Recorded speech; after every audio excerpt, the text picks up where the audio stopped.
Shabbat Shalom. My name is Noel Joshua Hadley, not Noah and not Noel, but usually I won't say anything. But when somebody calls me Leon, I'm like, okay, this is just straight up dyslexic. But the name's Noel. And did you guys know, of course, this is the Unexpected Cosmology, our weekly TP sessions, that would be the Torah portions. Welcome. Thanks for coming. And thank you for making this a part of your weekly tradition. Did you guys know that when I was born, give you a birth story starting out, I do think a name is very prophetic. And I have long wondered, like, why do I have the name Noel, which, of course, comes from the French Noel, like a joyeux Noel. I probably mispronounced that there. But, Christmas.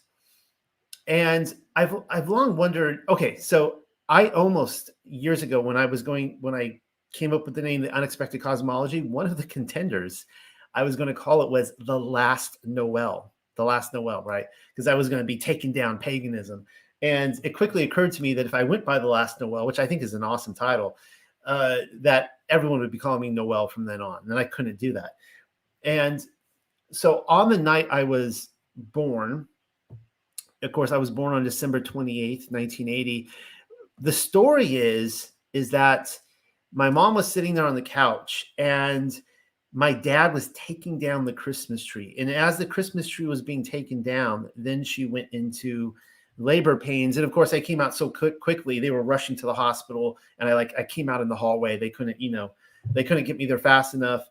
But they always connected it with taking down the Christmas tree. And so they called me Noel. So I like that story a lot. And anyways, welcome everybody. Glad you guys could be here. And thank you all for your outpouring of love as a community. When I came up with the fundraiser and I gave the situation last week, within just a few days, we were able to, 4 or 5 days, was able to raise enough money for the entire month of February. And not only that, the subscribers at Patreon have gone up considerably, a very, very large, noticeable percentage. And so I'm going to encourage everyone, please help support this ministry going forward. In the long haul, a monthly subscriptions is the way to go. And I'm going to give it a couple weeks, and then I'll kind of roll it out again for you guys. Say, okay, here's the March budget. Here's what we got to come up with. And again, thank you, everybody. We've seen a huge difference. And one of the things I'll be reading from tonight is, well, we'll get into it. Let's just get right into it. Oh, but before we do begin, I'm glad you guys can hear me, because I went live on Thursday night. I'm going like this. It was like a Japanese film, like you could fill in, for me. I thought I was talking. My microphone was off for like 2 minutes. It was so embarrassing. Good times. All right, so you can see before me here is the Unexpected Cosmology website. Do me a favor, for all Patreon subscribers, okay? And if you do support me, some of you guys send in like checks, stuff like that. Just email me, be like, hey, can you give me this, because I don't have it. So if you go here to subscriber content, you can see right there, and then go right down to resource material. Click onto that. And this is the resource material we have as a ministry. And one of the things we really want to do here at Unexpected Cosmology is foster spiritual growth, deeper understanding of Scripture, closer relationship with Yahuwah. And that's the desires of my heart, to hold up that banner, that flag, and to rally people, say, you can do this. You can take those steps of obedience with our Father's commands. And this is something that I've always wanted myself, is what I call the Torah portion study guide. And what I did was I took 4 different languages of Scripture, the Hebrew, well, I'll explain in a second, and I lined them up side by side. So we have the KJV, and of course the KJV comes from the Hebrew Masoretic. We have the Paleo Hebrew, which Pamela, as you know, is translating it. Then we have the Jonathan Targum, which is the Aramaic, and the Septuagint, which is the Greek LXX. And I line them up chapter for chapter, side by side, so you can actually study this on your own. It's actually designed for your own study, for your own resources. cross-referencing, or for families, Sabbath studies, and small groups. So go ahead, go over there tonight, download it, because I'll be going through this tonight. I'll be covering it. So let me just show you this here. This is the Torah portion study guide, number 2, SHAMA'UATH, that's Exodus, second book of Moses. And we have all the different, it's divided up by all the different Torah portions. So you see Shemat, Vera, and I decided to make the decision to leave all these other things in here just for you to be able to find, where these stories are in the Bible. And one of the reasons I went with the King James, other than the fact that it is public domain, that's always a plus, is that it's one of those that people are familiar with, right? That's the Bible, baby, right? That's scripture, right? And so a lot of people, when they're coming into the Torah, and they hear all these names, one of the biggest complaints I get is the names. And I think I'm of the opinion to just jump into the deep end of the pool, take the polar bear plunge. If you want to learn, we're going to be covering a little bit of this tonight. The thing is about the truth. If you really want the truth, I guess the question is, how much truth do you want? At what point are you like, I'm content, I'm good, I don't want to go any further? Because if you want to get at the truth, you have to dig into the language. You have to look at the words. And so I put the key. It's beautiful to have the King James version right there, right next to the Paleo Hebrew. So as people are reading the Paleo, they're like, I don't know what this word is, I don't know what this is. They can look right there, boom, right there, King James, and it's covered. So we want to go tonight to MISHPATIM, and that's page 118. So I'm just going to jump over there. Boom, that was easy. All right, we're going through Exodus chapter 21 through 24 tonight. As you can see there on the left, King James. I'll be reading from the Paleo Hebrew on the right. And of course, I didn't put the Greek LX. So the Greek LXX and the Aramaic Targum follows after this. I didn't want to put 4 columns on one page. It would just be like, this little piece of paper, like people squinting to read it all, and I didn't want that. So what happens is, on every Torah portion, you got the King James with the Paleo, you get through that, and then you pick up with the Greek and the Aramaic. All right, so, putting the King James in here, I know that there's going to be whatever translation I put in here, there's always going to be some sort of concern or disagreement with that translation. But yeah, I mean, I really like the King James. I like the Hebrew Masoretic. Do I think that the King James is perfect? No, I don't think it's perfect by any means at all. All right, Paleo Hebrew.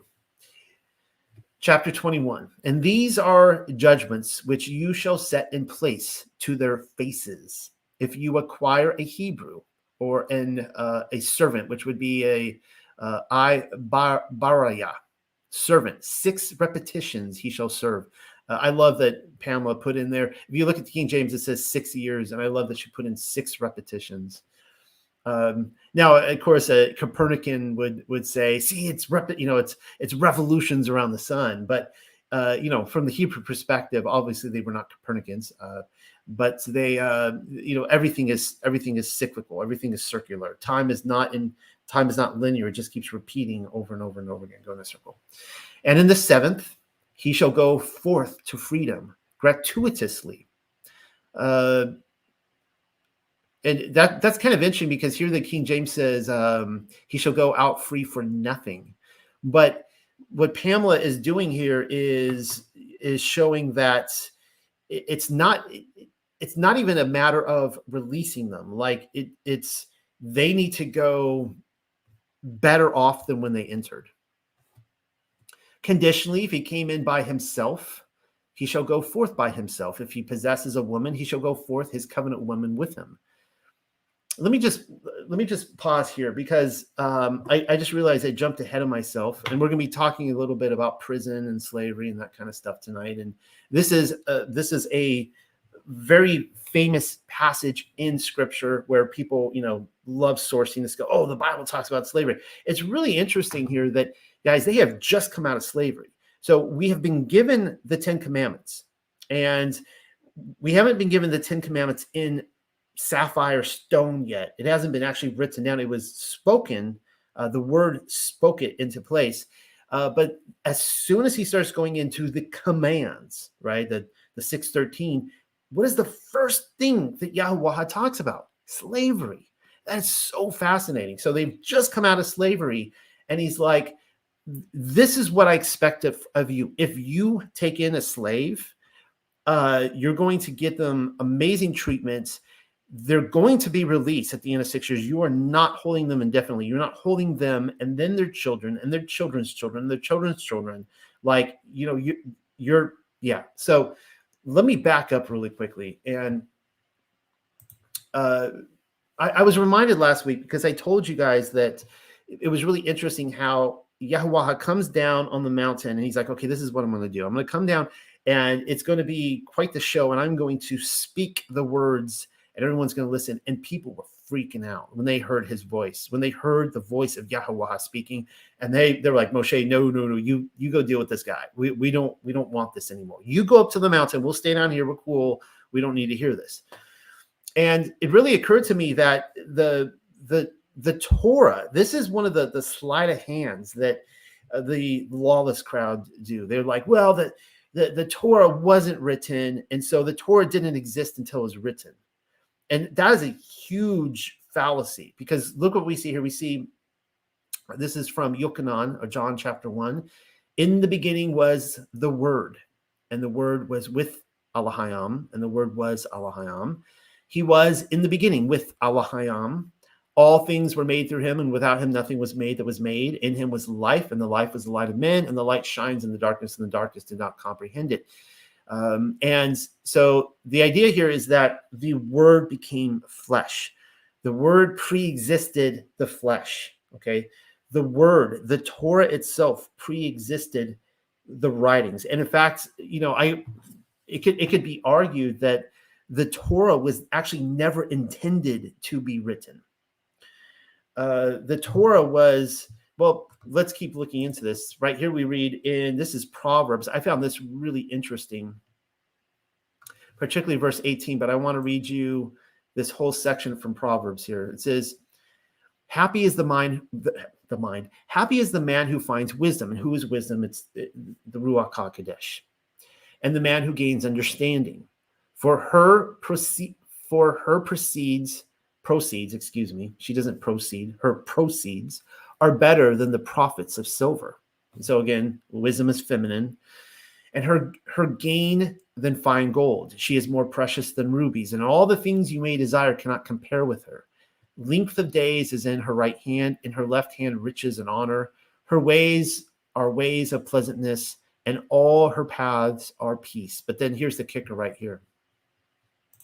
She is a tree of life to those who take hold of her, and happy are all who retain her. So here we see a reference to wisdom, the Ruach HaKodesh, being the tree of life.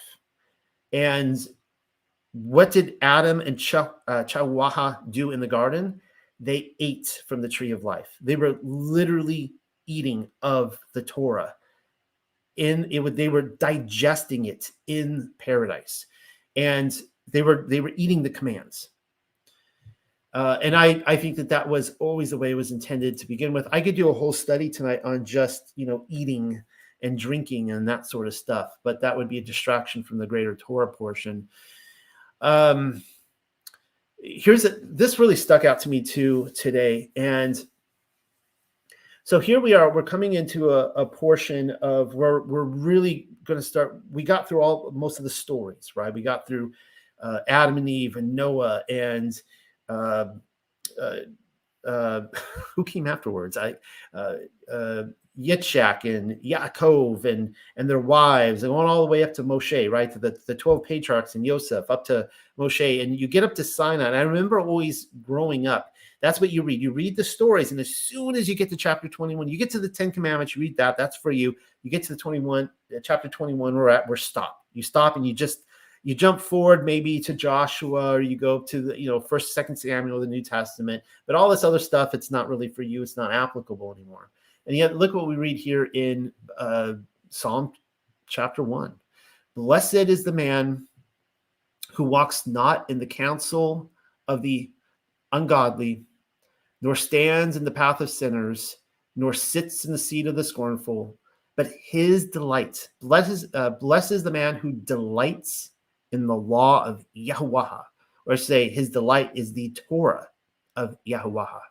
And in his Torah, he I don't like this version. What is this? Is this NIV? Oh, this is New King James Version. Okay. And in his Torah, he meditates day and night. And he shall be like a tree planted by the rivers of water that brings forth its fruit in its season. There it again. The Torah becomes a tree that produces fruit, right? Through wisdom. And I think about this a lot, because this is straight up saying that there are so many people out there, as you guys know, who hate the Torah.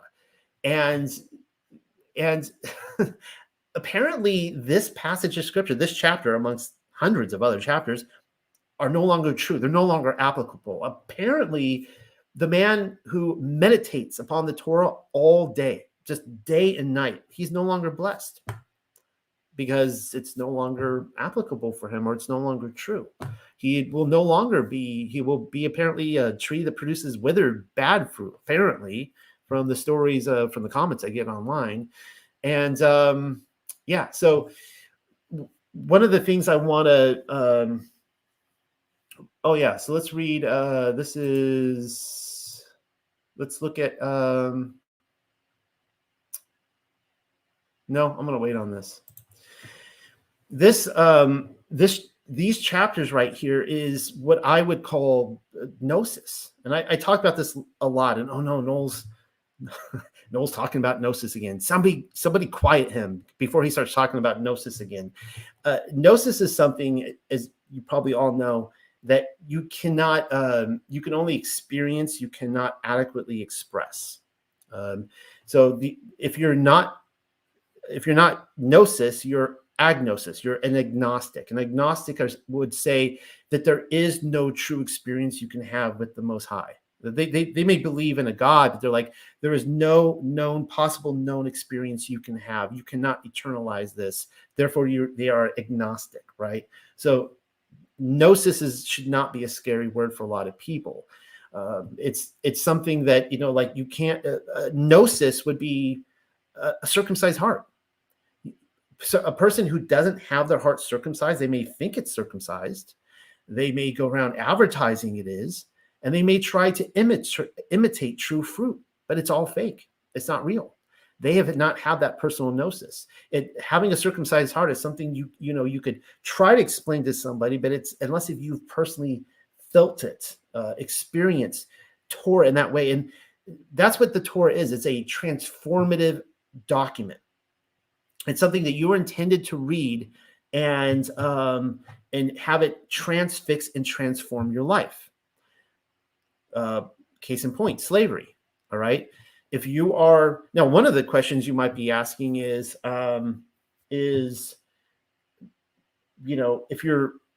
you could go through the Torah and just look at all these boxes. Oh, I could have slaves now, and I could have I could have 20 wives, and I could just all these things, and I'm just going to do all these things because it allows me to do it. But the question maybe we should be asking is, if you're reading this properly, is do you want to be a slave? Like, why do you want to be a slave?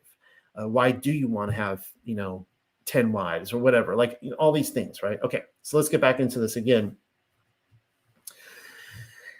All right.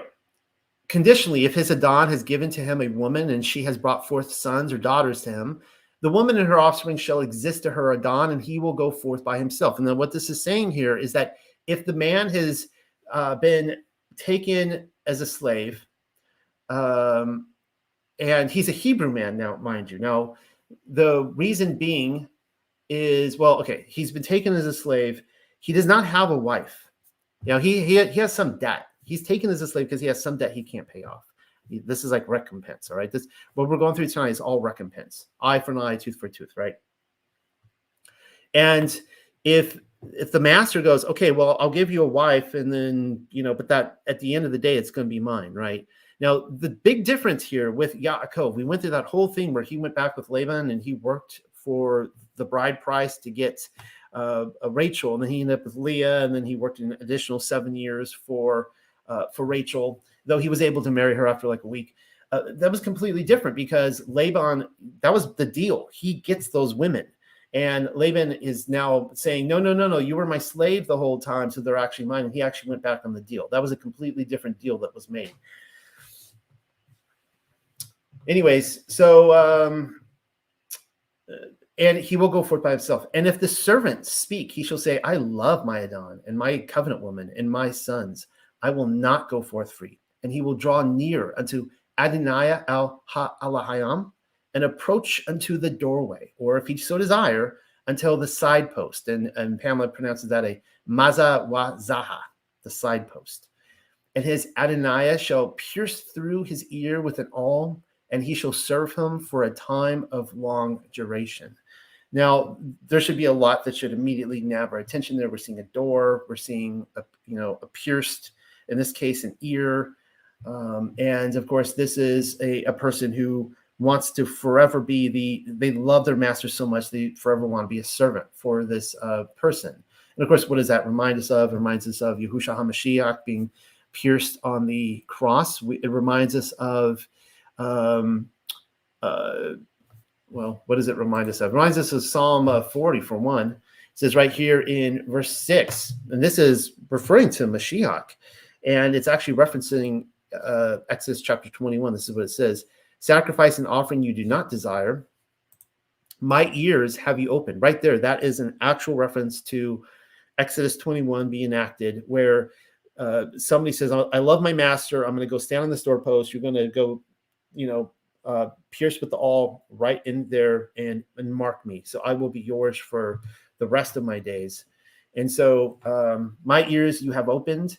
Burnt offering and sin offering you do not require. Then I said, behold, I come. In the scroll of the book it is written of me, I delight to do your will, O my Elohim, and your Torah is within my heart. And there we can see the whole idea of the gnosis of the Torah being within the heart, the circumcised heart. And this is somebody who wants to be, they want to be a slave forever for Elohim. And they want to, and of course, this is Mashiach.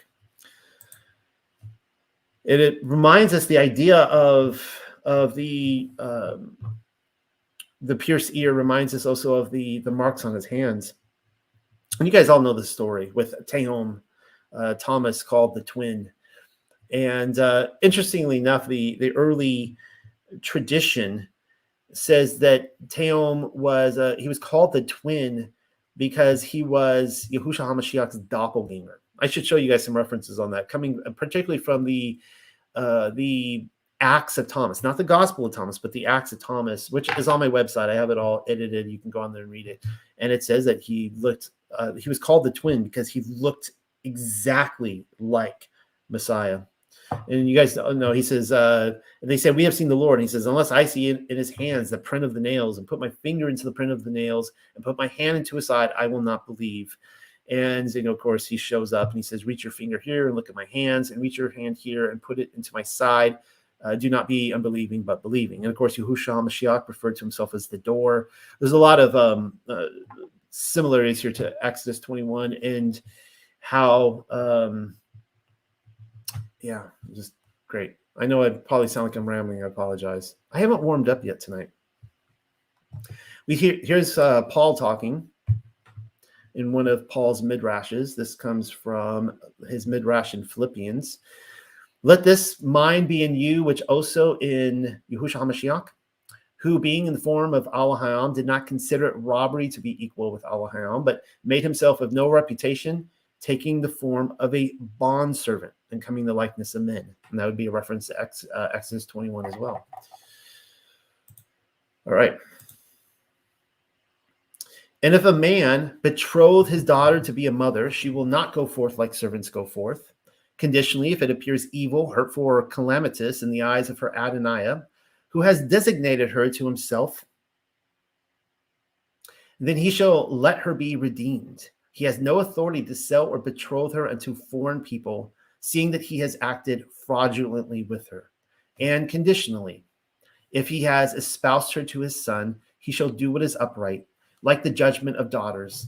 So shall he work to her. Conditionally, if he take her for himself another after her, her food, her garments, and her conjugal rights, he shall not withhold or diminish.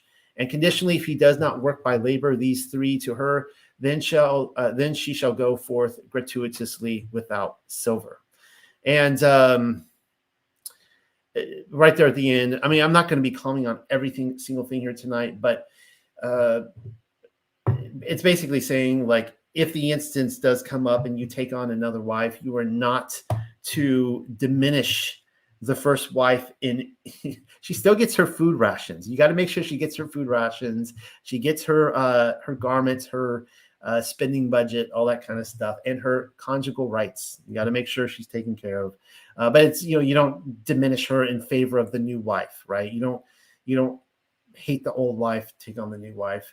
And this is all, of course, a part of the transformative document that the Torah is. Instead of just checking off the boxes, right? Whosoever strikes a man and he dies, he will be executed. Executed. I love how Pamela put in that extra executed there, because I think the King James, what does that say? He that smiteth a man so that he die shall be surely put to death. But he's not just executed, he's executed. However, he who does not lie in wait, but ha-alahayim caused this to happen, to give into his hand, and I will set in place for you a place of habitation. There he shall flee, but if a man boils over, seething, and shall wickedly kill him with guile, you shall seize him from my altar to execute him. And so this is, of course, the sanctuary cities. If you really, if you laid in wait to kill somebody, you premeditated their murder. Yeah, you're going to be killed as well. Like, you got to put away the evil from the camp. But if the situation occurs where you accidentally kill somebody, maybe, I think an example that's given later on in the Torah is like if you're swinging an axe, someone was too close, maybe the axe handle came loose, something hit them in the head, they die. Okay, that wasn't on you. If they can be proven that you did not murder the guy, they bring the CSI crew, the priests out there, and they pray and they figure it all out. They're like, okay, but you might still need to go to a sanctuary city because the family, to protect you from the family who will be looking for vengeance. And he that strikes his father or his mother, he shall be executed. Executed. Don't do that. Do not strike your father or mother. He that takes away a man by theft or deception and sells him. Or if he be received into his hand, he shall be executed. Executed. And he that despises or lightly esteems or casts away his father or his mother, he shall be executed. Executed. And if a man contends with another, and one man strike another with a stone. So let's just, rephrase that there. Your father and mother are not to be cursed. They are not to be, I think that says that later on tonight, they are to be honored. And, yeah. And I think this is something, man, I wish I would have looked into what the Pharisees were later doing, is that they were kind of casting away their parents later on as well. They were making laws to do it. And if a man contends with another and one man strike another with a stone or with his fist, yet he does not die, but falls into his bed conditionally, if he should rise up and walk out of doors, in the street or in the fields, upon any sort of support, then he that smote him shall be freed from punishment. Only he shall give recompense. That's the theme word for tonight. Remember in Pee-wee's Playhouse, I don't know why I just said that, but you're supposed to scream whenever you hear it. Recompense is the word of the night. Only he shall give recompense for the loss of time until he shall be thoroughly healed. Okay, so the idea here is that if you harm another person, okay, you're in an argument, you hurt another person, he doesn't die, but he's injured. The judgments on you is that you have to give recompense for the loss of time. So you would go before a judge of Israel and he'd be like, okay, how much time has he lost now from the workplace, from providing for his family? Oh, 3 weeks. Well, you got to provide for that now, but he's still crippled. He's still handicapped. This is going to really send him back. You got to take care of this. And he says, until he be thoroughly healed. Well, how long is that going to take? I mean, maybe 2 or 3 days, maybe a week, maybe years. And so whatever you have taken from this guy, from his life, you have to provide in return, recompense. And this is what I love. I wish we had this judicial system in America or the world in general. I have this whole thing. Maybe if there's time, we'll go over it later tonight. I wanted to go through like the history of how the prison system developed. All that to say is, it seems to me like we know that the prisons are overfilled. They don't have enough prisons.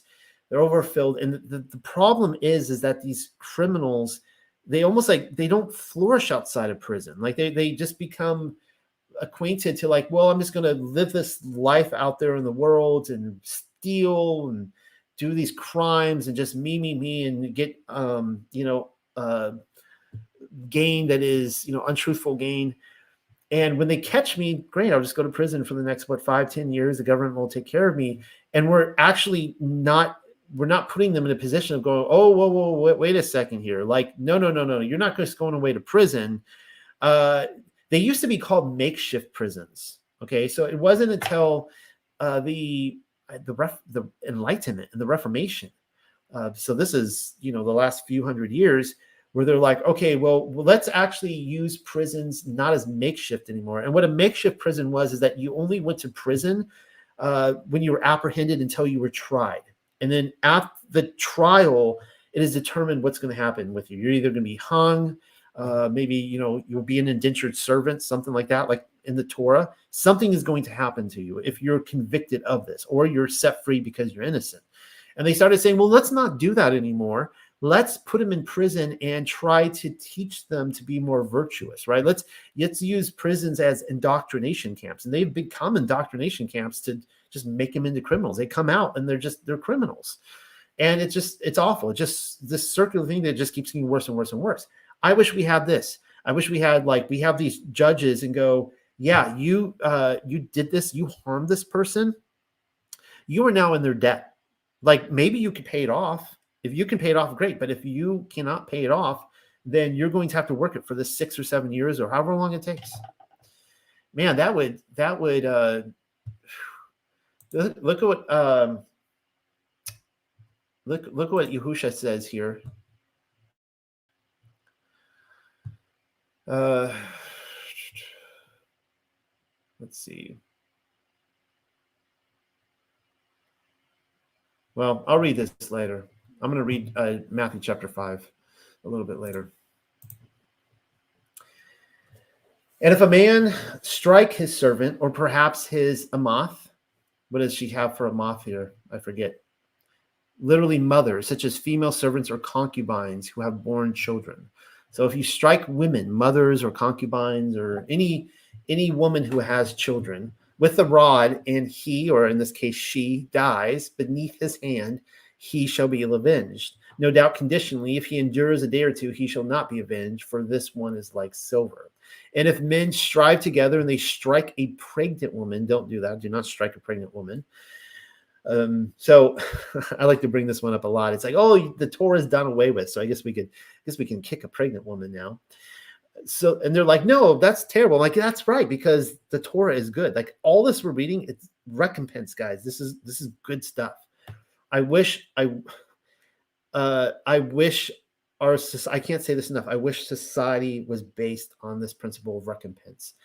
We do this all the time with our children. It's like, one of my sons goes and breaks one of my other son's toys. He might, for whatever reason, whatever psychological reason, maybe he does it on purpose. And we're like, okay, we could put you in timeout, right? We could put you in the modern prison system, or we could have you actually make amends. And we'll turn to the other one, like, how can he fix this? And he's like, well, he needs to either fix this, or if he can't, get me a new toy. I'm like, okay, looks like you broke his toy. You're going to have to now pocket this, be in his debt, and get him a new toy to replace this. That's how we do this in our household. And I think that's the model put forward in the Torah. anyways, going back to the pregnant women, they strike a pregnant woman so that her offspring goes out. That means the baby is prematurely born, and he will exist unharmed. So the baby is prematurely born, but lives, and it says unharmed. The baby is not harmed. So maybe she goes like into labor early, right? A fine will still be imposed upon him, the man who strikes the pregnant woman. He will still get a fine like that which the woman's Adon, or her husband, shall set, and he will give it unto the judges. So this is still going before a court. The judges are still going to determine this. This man is still guilty. He has to make recompense. But conditionally, if he will exist harmed, the baby, if the baby will be harmed and Yah forbid dead, then nefash shall be given in exchange for nefash. Isn't that interesting? So that it's a life inside the womb. You injure that womb, you kill that, you injure the life in the womb. I had to correct that. You injure the life in the womb, or you kill the life in the womb. Nefash for a life, for a nefash, soul for a soul, life for a life. Eye in exchange for eye, tooth in exchange for tooth, hand in exchange for hand, foot in exchange for foot, a burning in exchange for burning, a scar for a scar, a wound in exchange for a wound, a bruise in exchange for a bruise, a stripe for a stripe. And if a man strike the eye of his servant, or perhaps the eye of his amath, so that it be ruined, he shall send him away free in exchange for his eye. But conditionally, if he shall cause his servant's tooth, or perhaps his amath's tooth, to fall out, he shall send him away in exchange for his tooth. So again, recompense. Like you, now the reason I'm going to be reading from Matthew 5 later tonight, because Yahushua HaMashiach, the sermon, the Beatitudes and the Sermon on the Mount is literally his commentary on this chapter. I mean, he goes through the whole thing. And you're seeing how Yahushua HaMashiach is interpreting the Torah. But again, so, I mean, he'll say, and we'll quote it later, you've heard it said, an eye for an eye and a tooth for a tooth, but I say to you. And it's basically saying that to be the servant of all, right? And to serve the servants, and we'll get into that. And if an ox strike with the horn a man, or perhaps a woman, that they die, the ox shall be stoned, overwhelmed with stones, and his flesh shall not be eaten. But the master of the ox shall be free from blame. So it's kind of like maybe in modern suburban terms, you're walking down the street, dog comes out, attacks, bites, and now in this case, I mean, this is bad. I mean, the person dies. He's gored by an ox. The ox has to die. The dog has to die.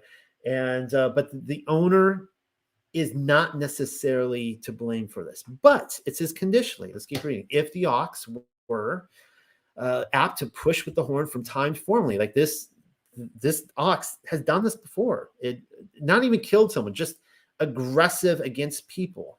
And I would throw in any animal here, like a dog or anything else, right? And witnesses have told the owner again and again, and he has not guarded him. He didn't fence him off. He didn't make sure he was secure. He didn't make sure he couldn't get out. And he has killed a man, or perhaps a woman. The ox shall be overwhelmed with stones, and in addition, the owner shall be executed. The owner shall be judged as manslaughter for being negligent, malpractice with his animals. And again, this is not putting on anyone, oops, your animal killed someone. That would be a horrible incident if that happens. But like, this is malpractice. This is someone who has been talked to. You need to do something about this. This is a menace to society. He's getting out. He's injuring. He's pushing people. We can't even walk by your property without being gored by this ox, or attacked by your dog, or whatever, right? So, and this person is being executed. He is being removed from the land because now he's a wicked person. He might be just one of those check the box people. He has not had that circumcised heart. He has not had the gnosis of the transformative document of the Torah. He needs to be removed before his wickedness spreads. Conditionally, if he will set in place the price of redemption over him, and he shall give a ransom for his nefash, all that which is laid upon him, whether he has struck with his horn a son, or whether he has struck with his horn a daughter, like the judgment, this shall be fashioned unto him. Conditionally, if the ox shall strike with his horn a servant or perhaps an amath, then 30 shekels he shall give unto their Adoniah, and the ox shall be stoned. And if a man opens the mouth of a pit, or perhaps a man shall dig a pit or cistern, and he does not cover it, and an ox or perhaps an ass shall fall therein, the owner of the cistern or pit shall make restitution. So, I mean, that's just, that's just logic. I mean, yeah. Again, you're looking out, you're recognizing that, everything you do has consequences. You dig a pit, somebody could fall in this, someone could get hurt. It's malpractice. It's you not caring about other people. And you are responsible if you did not fence this off, you didn't mark this, you didn't, tell people, do not walk over here. You're going to make restitution. He shall restore silver unto the master of them, and the dead shall exist to him.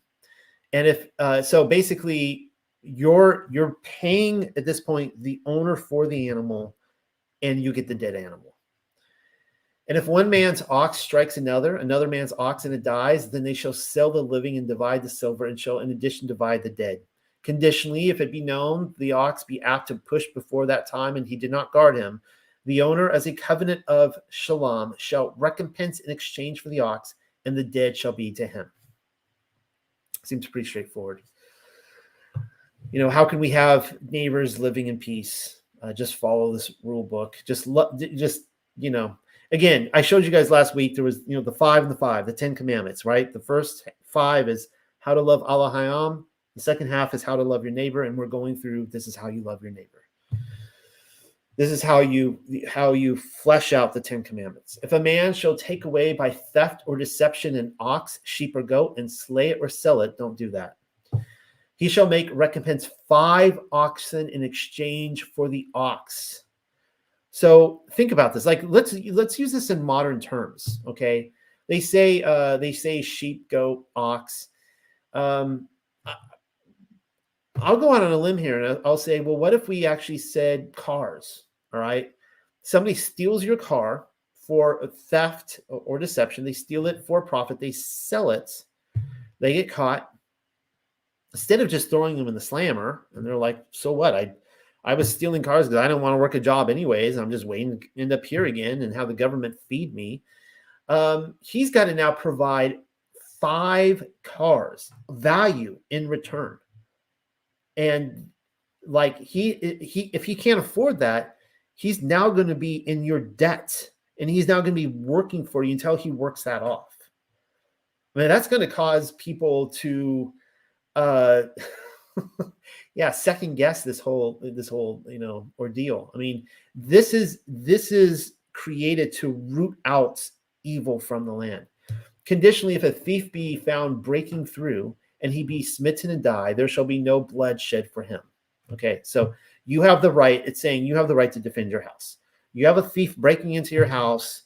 In modern terms, you shoot the guy. You're like, get out of here. You got 5 seconds or you're dead. And he doesn't. You shoot him. It's his blood's not on you. You were defending your house, your family. He was not supposed to be there. You don't have to put a sign up and say like, you do not have a right to break into my home. It is assumed, it is known that, they do not have that right. Conditionally, if Hashamash has risen over him, there will be blood shed for him. He shall make restitution. Conditionally, a lot of, there's always exceptions to the rules. Conditionally, if he has nothing, then he shall be sold for his theft. So this is assuming that you didn't kill a guy that broke in. He's going to be, if he's breaking in, because he cannot give you recompense now for breaking in, and he's caught, he's going to lose himself as property. I mean, he was coming to steal your property. Now he doesn't even have himself as property. He's going to be sold for his theft until he can pay off recompense.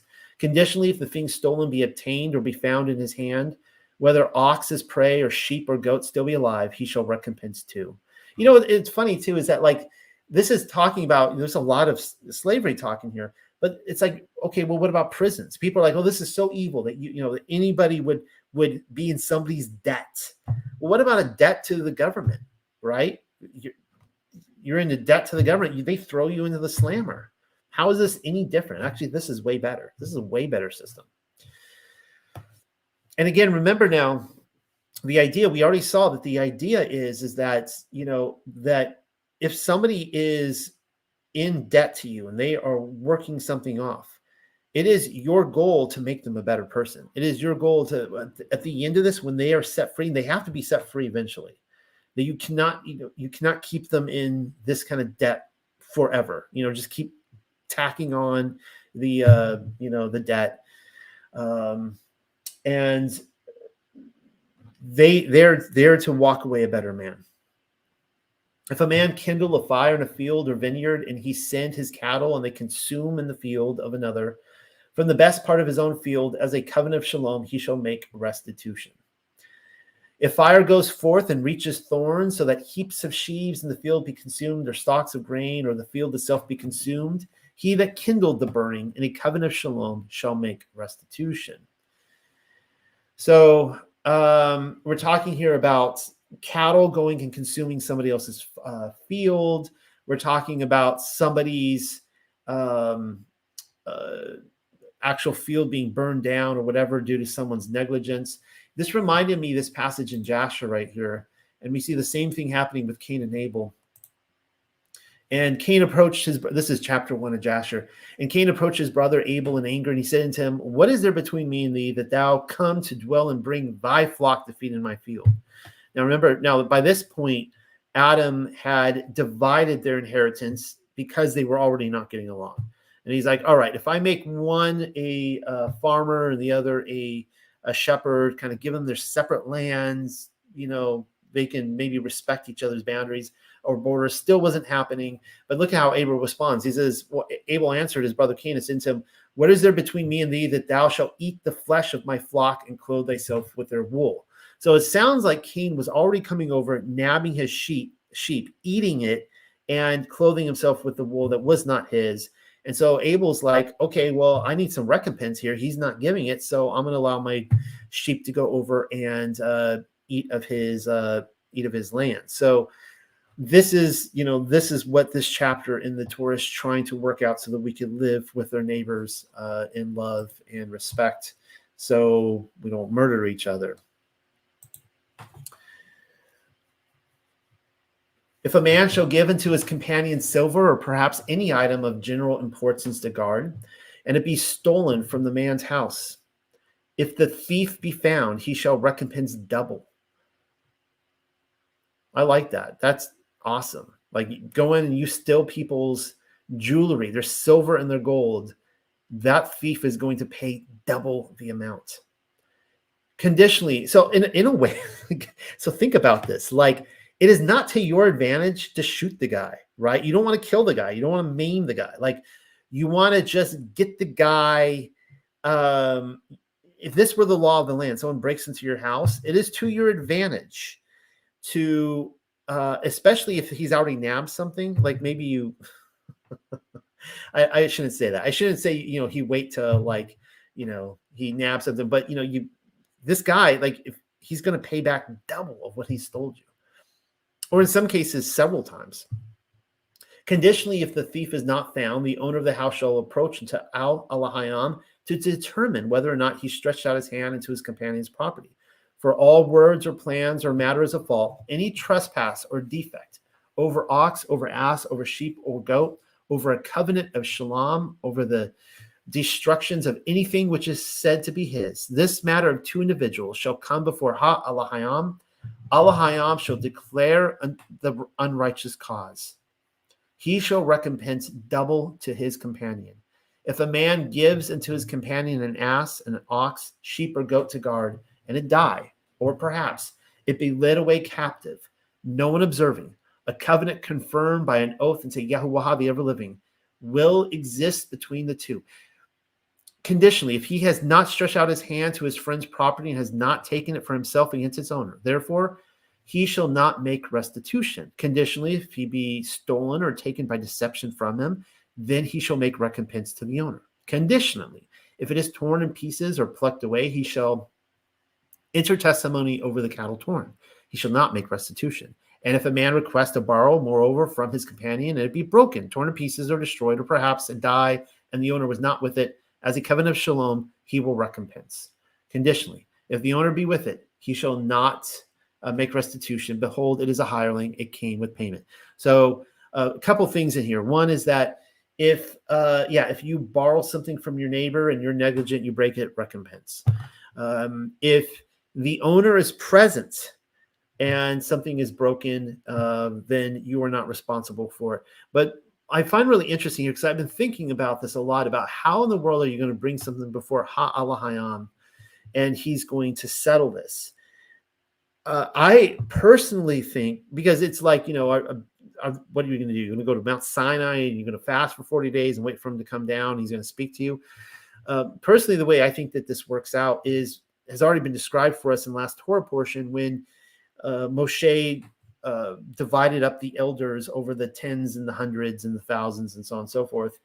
And the idea is that Ha'alahayam is speaking through these judges. And we see examples of this, like in Bel and the Dragon. No, I'm sorry, not Bel and the Dragon, Susanna or Shoshana, where the two, they were elders of Israel. They were living in Babylon, and they went and tried to, I guess you say, rape a young woman.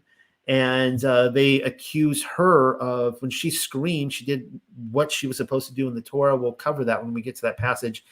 They accused her of indecency, and it actually took Daniel to come in and question them. And he was ultimately speaking for Alahayam in judging that the true culprits were these two individuals, and Susanna was innocent. And of course, another incident would be Solomon, when the case was brought to him. And you figure by the time this case was brought to him, he'd already had all these judges. Like, this had to go through the judicial system by this point. And it goes all the way up to Solomon, and the two mothers come forward, right? And he judges that the mother of, they're both claiming that this one baby is theirs, and that the other mother had the dead baby, and they stole the baby, the living baby. And he is like, all right, well, let's cut the baby in two. And then one mother starts weeping and crying, like, no, don't kill the baby, give it to the other mother. I want this baby to live. And the other's like, no, kill it, right? And that would be, that would be Alahayam. I guess I'm talking too fast. That would be Alahayam speaking through that situation and judging it. That's how I see this going down. If you had a true Torah system set up where you have the elders of Israel, that Alahayam would be speaking through it. And if a man deceive a Betulia, a Bathu Yulaha, now this is, interestingly enough, this is, as Pamela adds here, one who has been secluded from intercourse. Now, if you guys went through my 144,000, which was probably one of my most ignored and disliked things I did, because whenever you talk about the 144,000, everybody has these, there's probably dozens of theories out there. And I know I just threw another theory into the pile of dozens and dozens of them. But, guys really like the 144,000 because they're like these these badass centurion guards and stuff like that. But it uses the word Betulia in the Hebrew Revelation, or Betula. And that is ever and only addressed to women, ever. And so and keep in mind, the writer of Revelation, Yochanan, he's working off of the Torah. So, and the Tanakh. So if he is saying that the 144,000 are dudes, then it's the first time ever in Scripture that a Betula would ever be a dude. And I have pointed out too that the tradition, the Catholic tradition of nuns being the brides of Christ, stems from the 144,000. I believe. I think it comes out of the Millennial Kingdom. Anyways, Betula is not necessarily a virgin. A virgin would not be, I was talking with Pamela about this earlier today, confirming this. A virgin would not be the best word to use, because a virgin implies that a woman has never had intercourse, and that once you lose your virginity, you can never get it back. A Betula is different, because a Betula is, the first Betula we saw was Rivka, when she comes forward and Eliezer goes towards Babylon, to Mesopotamia, to find a wife for Yitzhak, and he sees a Betula coming forth First time a betula is ever mentioned. The idea is that this betula did not have intercourse, never had intercourse, nor did she partake in the worship of idols, which is what the 144,000 is implying. They're talking about these Rivka type characters. Well, the thing is that a betula can have lost her virginity, but now she is secluded from intercourse again. And the reason I'm talking about this right now, because that understanding changes this entire passage. All right. So instead of addressing this as this would be verse 16, instead of talking about a man having intercourse with a virgin, let's change this to say a man having intercourse with a woman who is set aside from intercourse. So if a man deceive a betula who is not espoused and he lies down with her, so this is not adultery, okay? She's not married, she's not espoused, not another man's woman or wife, not even engaged, and he lies down with her, he shall pay the bride price. He shall betroth her to him as his woman. All right. So I've just changed this. For a lot of dudes are very angry at me right now because this is one of those passages that are discussed. They will say, well, yeah, you're not supposed to lie with a virgin, but if a woman is not engaged, she's not married, but she's not a virgin, you can lie with her. It's totally acceptable. But again, this is why I said earlier tonight, the thing about the truth is you got to get into the language. And I'm still learning at this. I'm still learning the Hebrew. Obviously, I'm not a Hebrew scholar. But if this is accurate and is true, that changes everything here. You lay down with any woman that is secluded from intercourse, and she's not your wife. You're paying you should pay the bride price for her. All right. You need to treat every single woman with that kind of respect. Every woman deserves that respect. Conditionally, if her father absolutely refuses to give her to him, he shall weigh out silver according to the bride price of Habath Thu or Bethula. She will not exist as she will not exist as an uncompensated woman, and so it's giving women this value, right? This respect, saying every woman is valued. If you are truly understanding Torah, if you are truly following it, you will see a woman and you recognize she is valued as somebody's wife. I'm going to treat her either as my wife or somebody's, if not somebody, or somebody else's future wife. And in fact, this was the best advice, probably one of the best pieces of advice I was ever given as a teenager. I had a very wise older man tell me when I was 16 years old. He said, he personally told me, he said, treat every single woman like it is somebody else's future wife. I want you to look at every woman you're attracted to and that you're thinking of lusting after. And before you follow that line of thought, just remember that she will be married to some other man someday, and she's going to have to explain to him all the men she slept with.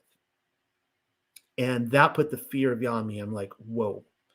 And that's why I saved myself for my wife. I waited until I was married to partake in that deed because I wanted to value women in that way. And that's I didn't even understand back then that's Torah. That's the Bible, baby. That's Torah. All who lie down with a beast, he shall be executed. And that's just disgusting to even think about, that someone would be so depraved to do that. Yeah, just, remove them. I can't, I shouldn't say I can't wait, but I am waiting for suddenly, all the people the Christians who are lawless, who've done away with the Torah, as soon as the LGBTQ plus alien ! Movement goes into bestiality. I mean, when they eventually get there, because you're right, they're all kitty cats and dogs and that kind of stuff.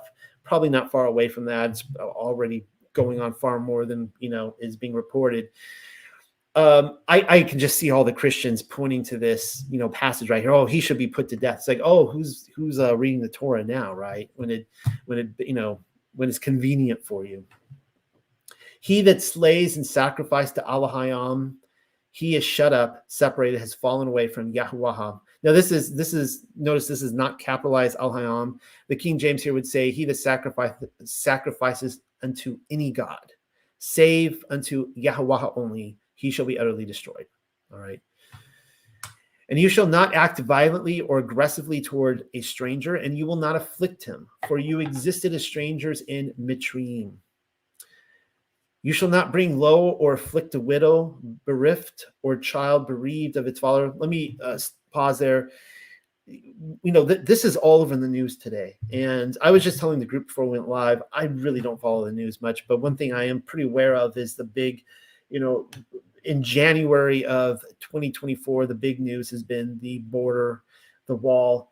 And I just want to be very clear that if I have time tonight, I want to read from the book of Britain again and just go over and show that a person's nationality is very important, and preserving that and actually stopping foreign invaders, because it is very true that what is happening right now, the idea is that every country needs to protect their culture. And as you guys know, I believe the millennial kingdom happens. And when you come out at the other end, you look at Europe, which was ground zero for it, and you have all these different languages and all these different very unique cultures, sometimes hundreds of miles apart.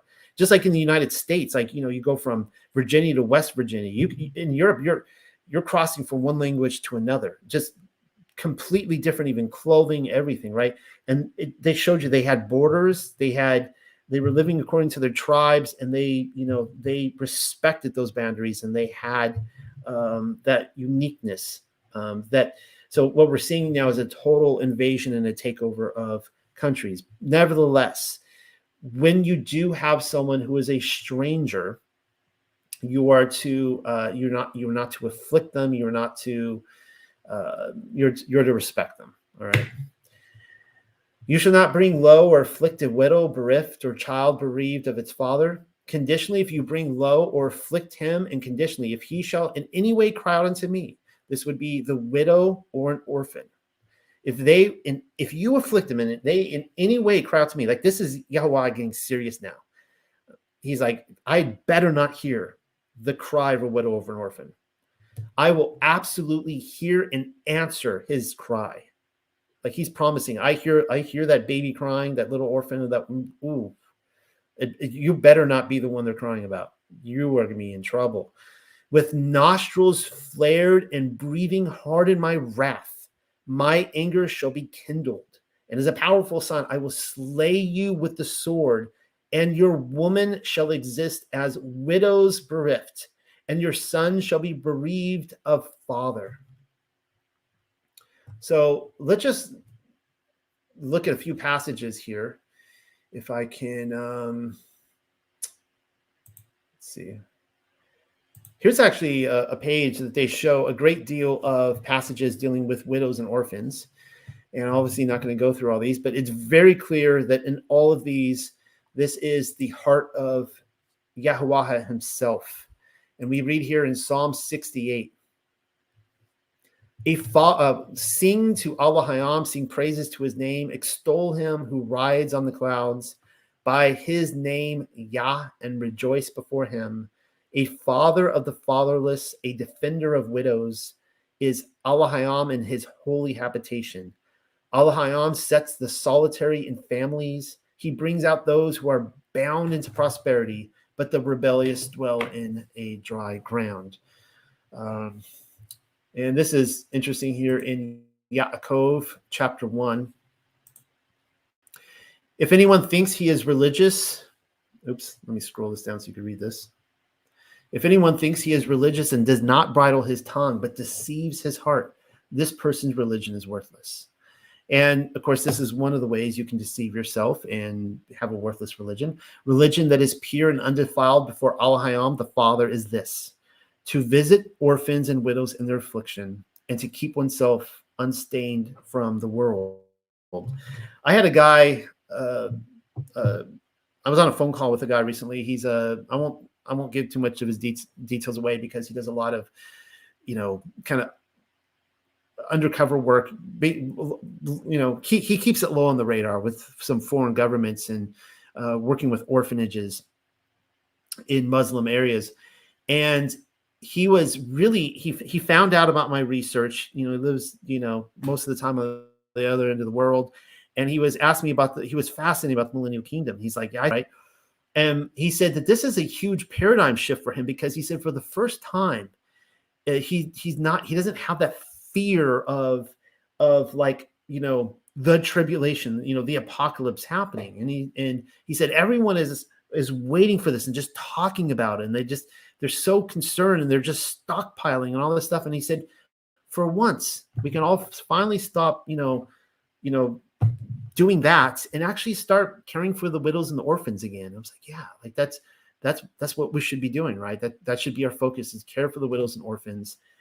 That is the heart of the Father. It's the heart of Yahuwah. If it is not on our heart, then we don't have his heart. And that's like, just evaluate that for yourself. Do I have a heart for widows and orphans? If I do not have a heart for widows and orphans, if I do not, care to take care of them, and Yah forbid you're actually afflicting them in any way, shape, or form. But if they're, then do I have the heart of Yah? All right. That's the transformative document that is the Torah. All right. Conditionally, if you bring low or afflict him, and conditionally, if he shall in any way cry out unto, oh yeah, I read this. My anger shall be kindled. Okay. Conditionally, as power over chaos, if you lend silver to my people, the wretched, poor, meek, or afflicted near you, you shall, excuse me, I drink a coffee here. You shall not exist to him as a creditor, neither shall you put in place interest against him. And I had started to say this earlier with, the whole idea of someone being in debt to you, someone being in some sort of servitude, slave situation with you. Like they pay it off, they do their duty, they work hard to get it done. You don't keep holding against them, right? The credit's stacking up, and well, I'm tacking on, 5-7%. Oh, you're never going to pay this off this rate. It could have done in 20 years, but now it's like, 30, 40 years, right? You're not taking, it's not like people are taking loans out and this kind of stuff. Conditionally, as power over chaos, you shall not in any matter bind by a pledge your companion's garment as a covenant of shalom towards the going down of Shamash. For it is his only covering. It is his garment for his skin. In what shall he lie down? And it shall exist. When he cries out unto me, I will hear and answer, for I am merciful. So, I mean, this is apparently messed up if you're actually taking like the only clothing he has. Yeah, give the guy some dignity, right? And we'll actually be talking about that when we go through Matthew 5. Like, Yahushua HaMashiach is straight up just like, just give, we read this elsewhere, that the heart of Yahuwah, give the guy the shirt on your back, right? That it's not about, even at this point, about not taking his shirt. It's like, give him the shirt you're wearing, all right? Go above and beyond for other people. Show them this, even if they are indebted to you. Show them an enormous amount of love.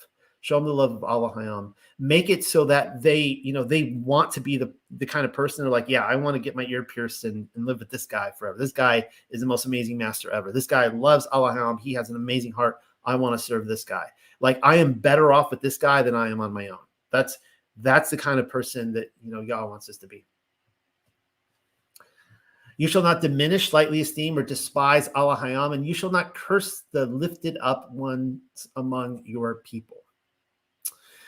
So we need to recognize that Allah Hayam puts people over us. And just on a practical level, like, one of the things that I live by, I hope I live by, and I want to repent of if I ever break this, is that people out there who are genuinely trying to teach scripture, they are teaching the Torah. I see these people as, these are people that I do not want to curse or put down or as say here, diminish or lightly esteem them. Certainly don't want to slander them. I don't want to gossip, about them. And, I want to honor people who are, I want to honor other people the way I want them to honor me. And I think that's really important. And I don't want to have an environment here at TUC where people come in and they feel like they're trying to butter me up by trashing somebody else. When they come in and, oh, this person over here, this guy, I can't believe he says this and that. I'm like, okay, well, that's great. I mean, he says that, I say stuff too that I'm sure they think is pretty messed up. So, we could all just sit around and just talk about, he said, she said, right? But at the end of the day, if we were just to, esteem other teachers of the law, we would be a much better and healthier community. Right now, it's a very fractured community. Your abundance, and people don't like when I say that, but from where I'm sitting, it's a very fractured community. And I can tell you right now, there's a lot of people that will not, they will not speak with me. They will not associate with me. I'm on some blacklist. Your abundance and the tears of your grapes and olives you shall not delay to offer. Your firstborn sons you shall give to me. Isn't that interesting? Your firstborn sons. Now, that they had just come out of Egypt, and they just watched all the firstborn sons get massacred. And this was obviously, clearly a result of the Egyptians' sin, Pharaoh's hardened heart, an attack of their gods. But it's really interesting here that you see like why this was so important to Yahuwah to kill the firstborns. And he's saying in reverse here to Yashruel, he's like, your firstborns, you're to give them to me. They belong to me. The first of, that comes out of the womb. Therefore, honest and upright, you shall work this for your ox, your sheep or goat. 7 days he shall exist against his mother. On the 8th day, you will give it to me. And you shall exist as set apart men to me, and flesh in the fields which has been torn a beast you shall not eat. She shall cast it unto the barkers. I love that line there. As you can see, the King James up here, it says dogs. You shall cast it to the dogs. And Pamela, in her wonderful translation, she calls them the barkers. But basically here, so yeah, you see when you're driving down the road and you see roadkill, you see a dead deer, you see a dead raccoon or whatever, right? Squirrel, possum. We have a lot of that here in the South, of course. What do you see? You see buzzards there pecking at them, right? Pulling up the meat. Those are unclean animals. And so it's just pay attention to what animals eat what, and where, like you have. Yeah. And don't want to be like, you don't want to be a buzzard. You don't want to be like that. You see a carcass on the ground, you leave it alone, you don't eat it. All right. Chapter 23, no lifting up, hearing and answering falsehood, vanity, iniquity, no turning your hand in union with the condemned and guilty to exist as a Hamas, violent. There's that word Hamas, violent. To exist as a violent witness. You shall not exist following after a multitude to comment what is malicious, noxious, or evil. This is something that I am very much on guard with here at TUC, and I pointed this out last week, as we are cultivating and developing this more as a congregation. And I know that those of you who are in our Discord group throughout the week, you guys tell me all the time how much you love it and how you can have these open conversations in there, and you can look into things and not feel condemned for it, and so on and so forth.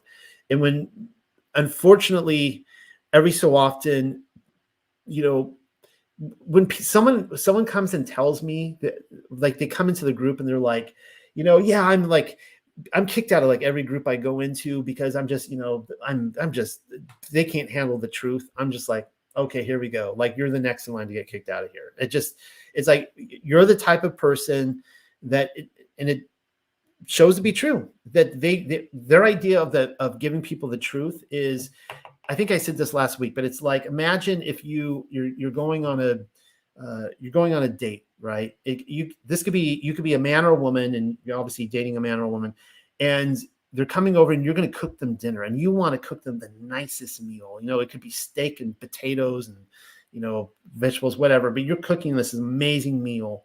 You want to really impress them. And then they come over and you serve it on a trash can, a smelly trash can lid. And you plop it down in front of them, and they look at this and you go, and they're like, you want me to eat this? And they're like, what? I put in all this effort. You're not going to eat that. You can't handle it. That's the very attitude people come into, not just my ministry, but just ministries all over. They come in with these attitudes and they just plop down. It's like walking down a back alleyway, you know, and some guy pops out of a trash can. He's like, you know, you want to get woke, and, you know, and he's got the red pill there. It's like, no, ew, it's got probably have some disease. I don't want your wokeness, you know. And I tell people all the time, it's not about what you say, it's about how you say it.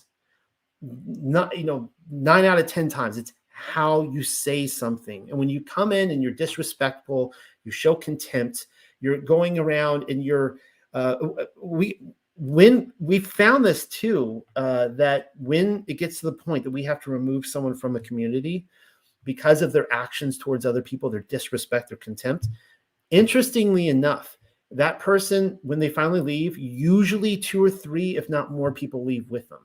Like, they all get word that they were removed and they all leave. And we're like, there it is. Because we were intercepting some messages where they were actually poisoning the well with their malicious talk. And they were, you know, once you poison a well, that you can't unpoison it. You can't untoast the toast.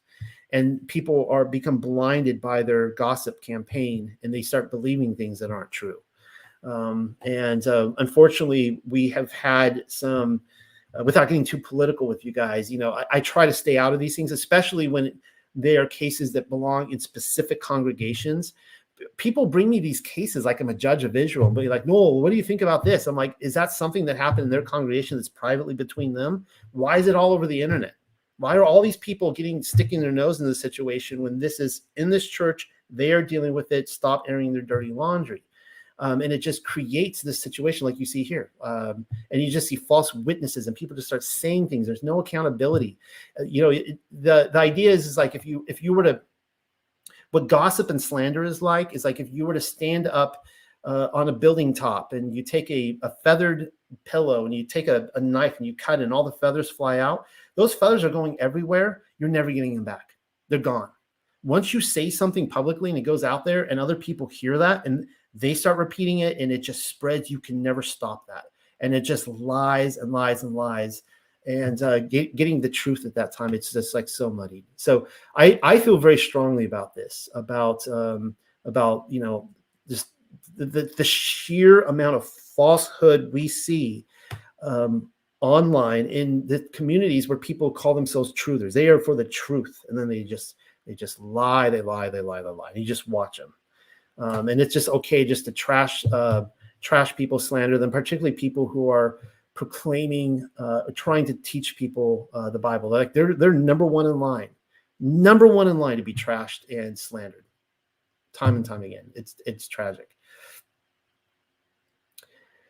You shall not exist following after a multitude to comment what is malicious, noxious, or evil. So again, you see a multitude forming. You see this leaven forming, and apparently it didn't get cut fast enough. Now it's spreading everywhere. This yeast. Get out of there. Remove yourself from that situation. And you will not sing, proclaiming with a loud voice over contention, or to stretch out to follow after the many to seduce. And do not honor the weak or powerless in his contention or strife. If you happen upon your enemy's ox, or perhaps his ass going astray, this is your enemies, by the way, your worst enemies. You will turn about and restore it to him. And again, at the end of this, I'm going to show you commentary with what Yahushua HaMashiach talks about. If you should observe the ass of your hater, that's nice, Pamela, I like that. Lying down beneath his burden and leave off. That is, you desist from helping him. You will certainly loosen the bands and let the animal go in spite of him. And this is like straight up. You guys all know about Yahusha's parable of the Good Samaritan, right? Do not turn away what is lawful and just from the wretched and poor one in his contention.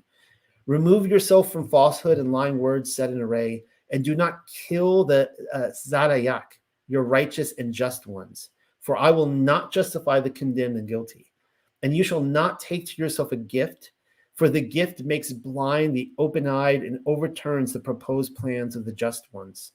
And a stranger you shall not afflict, for you intimately and completely know the nefash of a stranger, for you existed as strangers in Aratz Matzraim. In 6 years you shall scatter seed upon your land and collect the produce. And the seventh, you shall let it lie untilled and left to rest. I don't, people comment on this a lot. That this idea that you're to farm land for 6 years, you got to let it rest for the seventh year. And there's a lot of commentators out there wondering if this was ever practiced in Yasharel. I mean, maybe there were some people who did, but it appears like this was not practiced. And the sad thing about this is that because people are thinking selfishly, they're like, okay, I'll obey the Torah where it's convenient for me, where I see that, I can get benefit from this, but I don't see how I can get any benefit from not getting produce or not, farming the land for one entire year. And, later on, Yahuwah is like, look, dude, if you just obey me and just do what I say, you will be blessed. You will be blessed so much beyond your imagination. Just let go of that selfishness. Just do what I tell you to do, and people don't do it. And the seventh, you shall let it lie untilled and left to rest. And the needy and the poor of your people shall eat, as well as the living ones of the plains. You shall work in like manner to your vineyard and to your olive trees. 6 time periods, of course, 6 cycles, 6 years, shall you fashion your work. And in the seventh, you shall Sabbath rest, to the purpose and intent that your ox may rest, and your ass may rest, and your son and your amath. That would be your mothers. Yeah, let your mother rest. And the stranger may take a breather. And in all which I have commanded to you, you shall guard. And the name of Akar Yayam, Alahayam, or this would be for secondary gods. That'd be like archons, right? You shall not call them to mind, nor hear an answer out of your mouth. 3 beats of the foot, you shall keep a festival. What did she put there? 3 times. I like that. 3 beats of the foot. You shall keep a festival. Dancing, being giddy. Now, these 3 festivals, as we know, is the spring feast, Pentecost, fall feast. Dancing, being giddy. So you are commanded to go to these feasts with a good attitude and have fun. You shall keep a festival.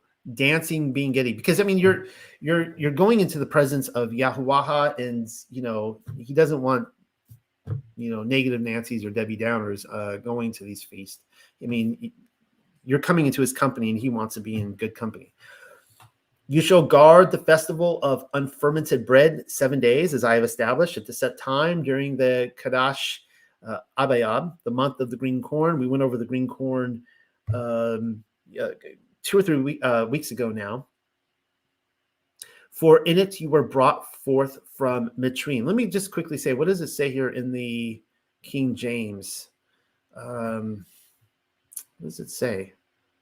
Whatever. It doesn't say green corn. And that was the thing that was kind of tripping us out when we were looking at that. No one shall observe my face empty-handed in the festival of Ha Kutzayar, the cutting off of the corn harvest, your Bakayuar. That would be your first fruits of your work, which you have sown in the field, and the festival Ha-Asaph, the ingathering. So again, you have, obviously Passover, unleavened bread. That's the spring. You got Pentecost, and then finally the harvest, the Sukkots and Yom Teruah and Yom Kippur and all that. In the ingoing out of the year, in your gathering, in the work by labor from the life of the field. 3 strokes of the anvil you shall observe. All your male shall appear to the face of Al-Ha'adan, Yahuwah, the ever-living. You shall not offer slaughtered animals with fermented bread, and neither shall the blood of my slaughtered animal, the best or choicest of my festival sacrifice, pass the night until daybreak. The chiefs of your, so again, just practical example, you have your Passover lamb, whatever you do not eat that night, it has to be burned before daybreak. The rest of it, you're not putting it back in the fridge. You're not saving it for, this isn't like, Thanksgiving leftovers. You're having your Thanksgiving turkey sandwiches. You're not having like lamb sandwich on the next day or anything like that. It has to be burned by sunrise. The chiefs of your bakwar of your ground, you shall bring to the house of Yahuwah, your ever-living Alahayah. You shall not ripen a kid of the goats in the fats of his mother. Now, this passage here, I don't think I have time to, of course, the King James says, thou shalt not see the kid in his mother's milk. This is the passage actually where in the Talmud, they interpret this to mean that you can't have cheese with meat. The idea is of the milk is like a dairy product. You can't have the meat of the goat with cheese. And I'm telling you right now that if this passage, because whenever you talk about food, people get really upset. Just bring up bacon, right? I was bring up bacon is a transgression, hence a sin. Actually, it's an abomination, and people get so upset. It's the same thing with the Torah crowd. Like if you threaten, because you have the vegetarian Torah people and the meat-eating Torah people, and if you threaten meat with the meat-eating Torah people, they get really upset. I'm telling you right now that if the case could be made that you are not to have cheese with meat, I would have no problem saying, okay, I'm not going to mix cheese with meat. Obviously, I don't think that's being stated here. I think Pamela translated it beautifully. You shall not ripen a kid of the goats in the fat of his mother. Literally, like the actual kid of a mother, you are not to, cook them together. I don't know how that could be made any clearer. I just, without the Talmud, I would never read that and go, I think I'm not supposed to have a cheeseburger. I just don't see that at all. Do you guys see that? I don't see that.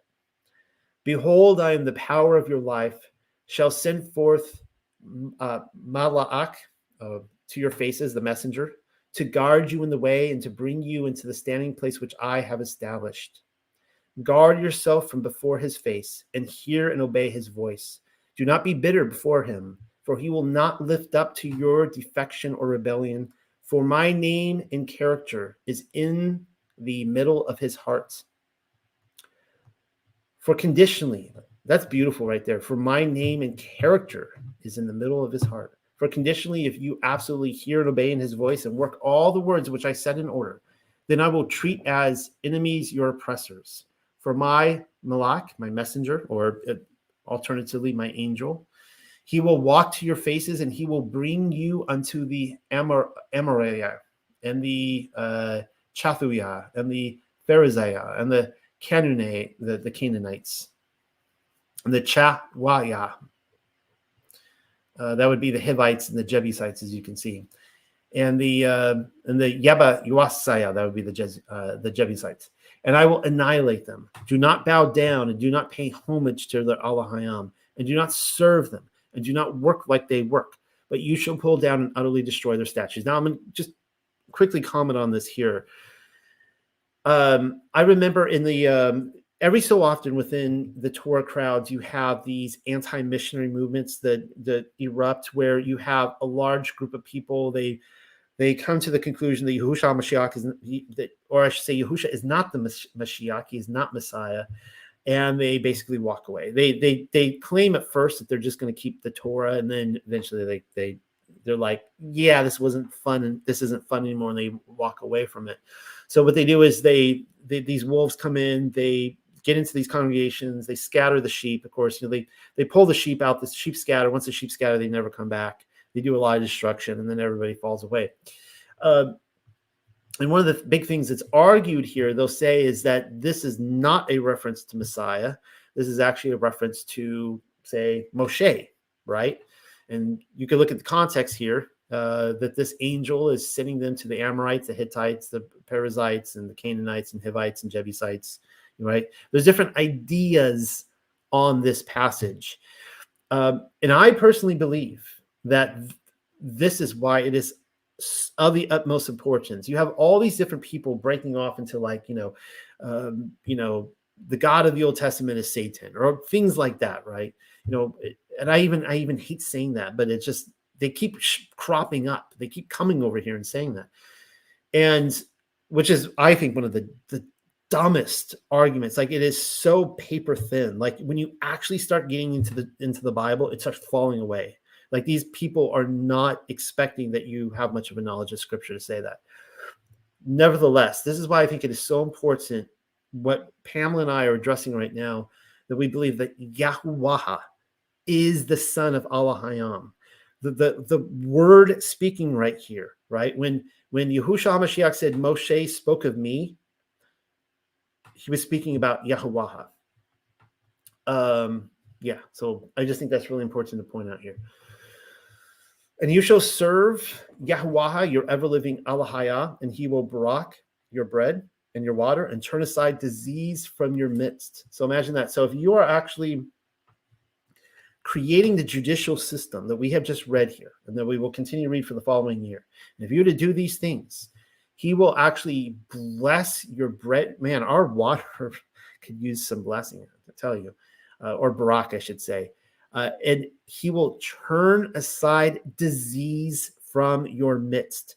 That tells us right here that if we want to wake people up, any true truther movement is empty and void and going to a dead end if it is not turning people over to the truth of Yahuwah. All right. He promises that, like, however you feel about the last disease that, went all, I'm speaking a little coded here because I'm live on YouTube, that went around the world that, I believe it was just a big, big fat HOAX, OAX. That wouldn't have even happened. That wouldn't have even happened if there was a true revival and the people of this world were embracing Yahuwah and serving him and being obedient to him. It wouldn't happen. It couldn't. I will stretch out my terror to your faces. So I just skipped that. She shall not exist bereaved children. She shall not miscarry, nor be barren in your land. I will fulfill the number of your days. I will stretch out my terror to your faces and will put to noisy confusion all the people into whom you come. I'll say really quickly about the whole miscarrying barren thing. I mean, my wife and I struggled for years to have children, and we thought we couldn't have any more. And there was like this long, 8-year gap or whatever. And we came over to the Torah. We started being obedient, and we started cleaning up our diet and all this stuff. And boom, we got a surprise. We got baby Rivka. We got a beautiful daughter. That's Yahuwah, fulfilling that promise. He says here that if you do these things, I will barak you. I will stretch out my terror to your faces and will put to noisy confusion all the people to whom you come. And that's one of his great war strategies there. He loves to throw the enemy into confusion.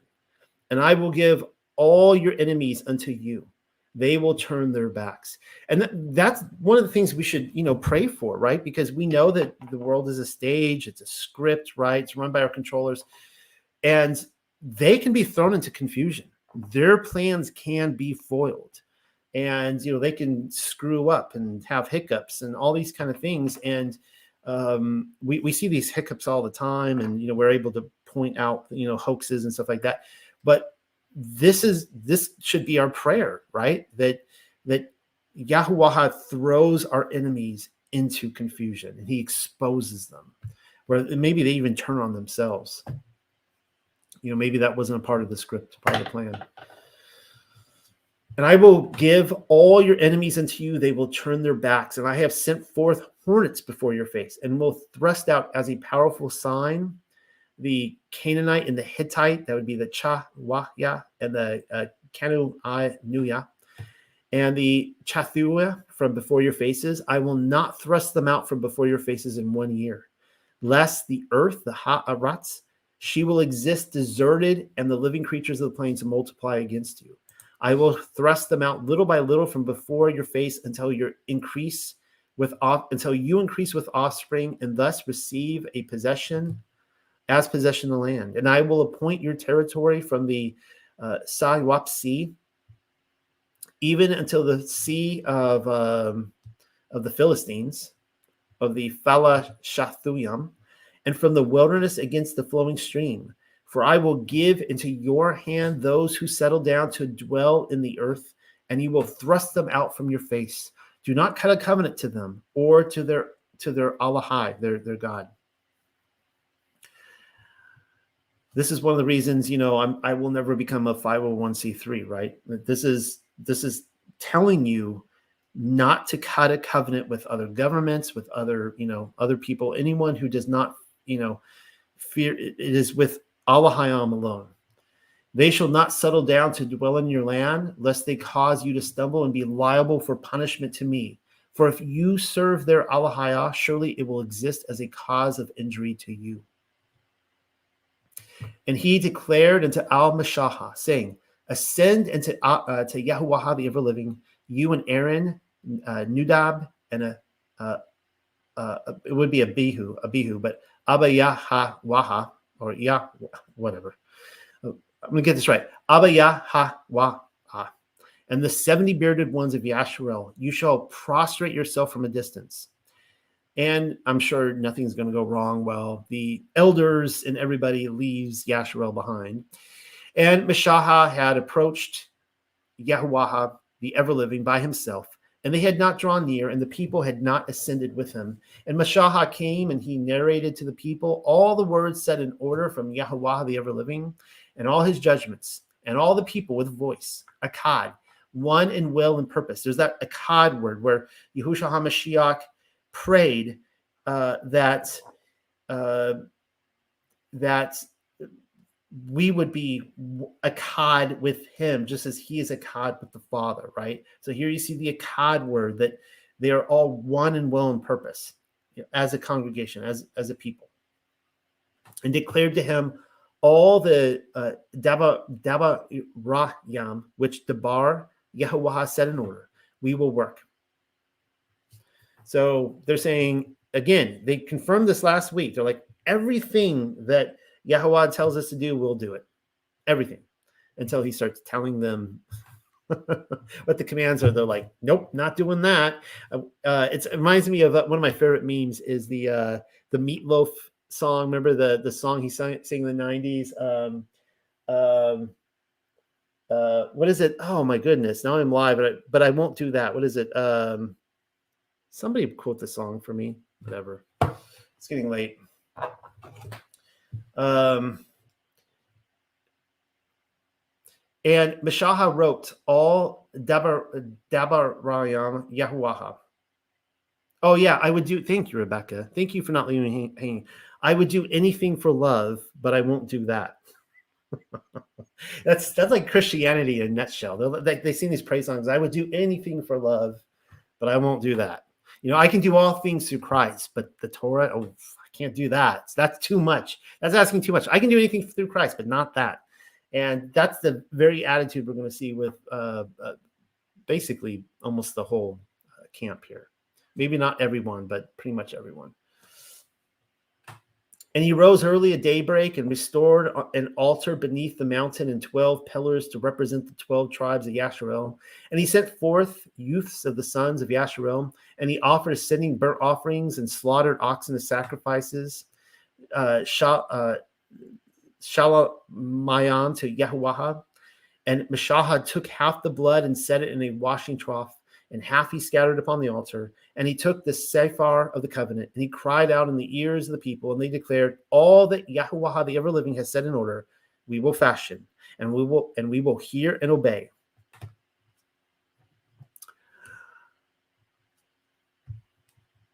And Mashaha took the blood, and he scattered it upon the people, and he declared, behold, the covenant which Yahuwah the ever-living has cut with you upon these Dabar Rayam. And Mashaha ascended, and Aaron and Nudab and Abayahwa and the 70 bearded ones of Yasharel, and they observed the Alahaya of Yasharel. And beneath his feet was a transparent work of sapphire. It was like hold on. I think I'm sorry. I had a moment there. And beneath his feet was a transparent work of sapphire. It was like the bone of Shamayam in brightness.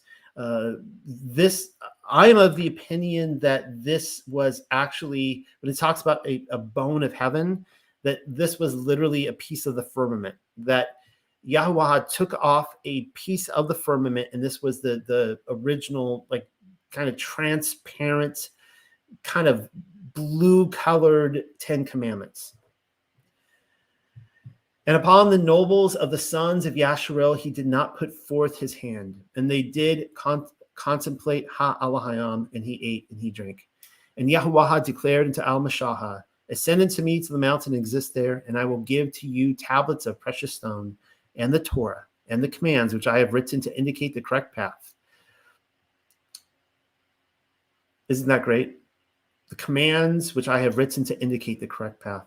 And Mashahah rose up, and Yasha-Wa-Shah, his minister, and Mashahah ascended into the mountain of Ha-Alahayam, and unto Al, the bearded ones, he declared, sit down in this until such time that we turn back. And behold, Aaron and Chawar are with you. If any masters have plans, he will approach into them. And Mashahah ascended into the mountain, and he concealed the mountain with the cloud. And the heavy weight of splendor of Yahuwah, the ever-living, settled down to dwell upon the mountain of Sinai. And the cloud covered it 6 days. And he called out unto Al-Mashahah in the 7th day from the midst of the cloud. And the appearance of the heavy splendor of Yahuwah, the ever-living, was like a devouring fire on the head of the mountain in the eyes of the sons of Yasharel. And Mashahah went into the midst of the cloud and ascended into the mountain. And Mashahah existed on the mountain 40 days and 40 nights. All right.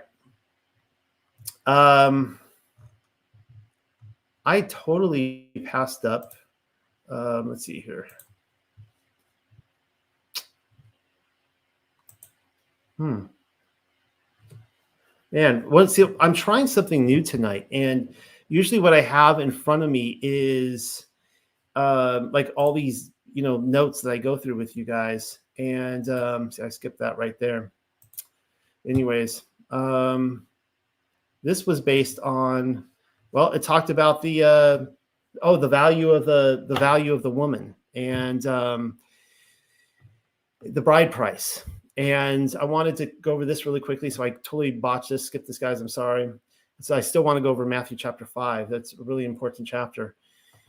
And Yahushua HaMashiach, he has this parable, and he talks about this. Never really made sense to me until I was looking into this. I thought this is really interesting.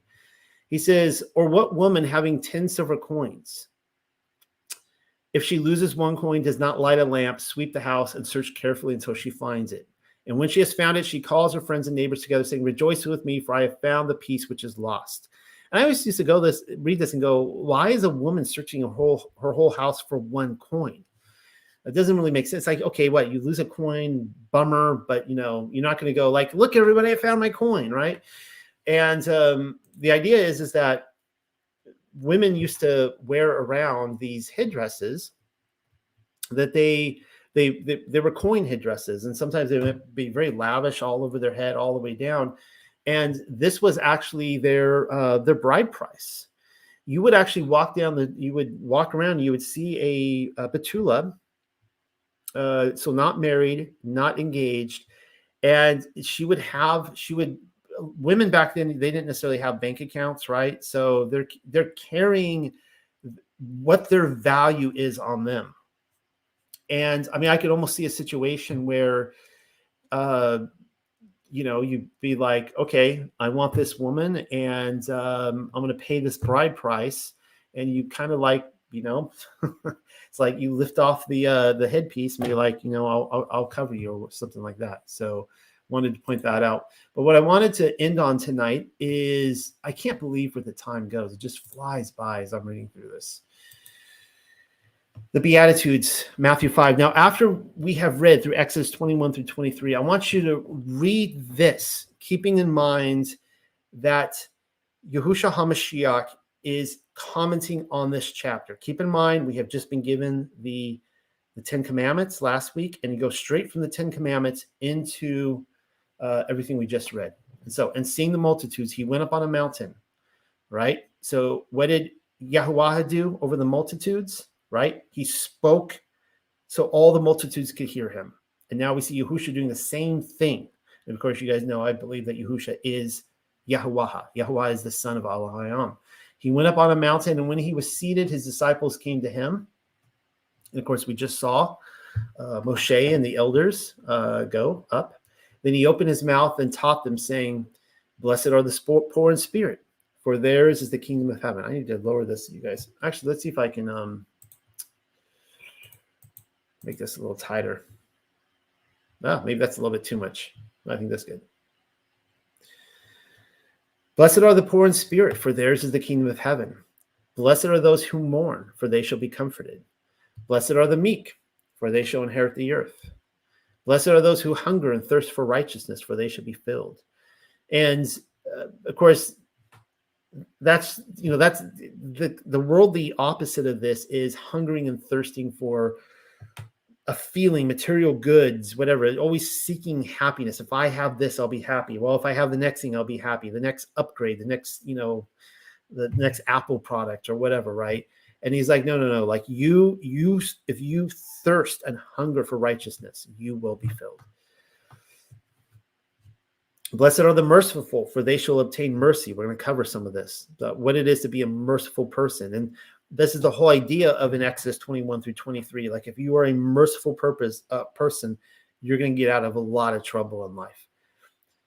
Blessed are the pure in heart, for they shall see Allah Hayam.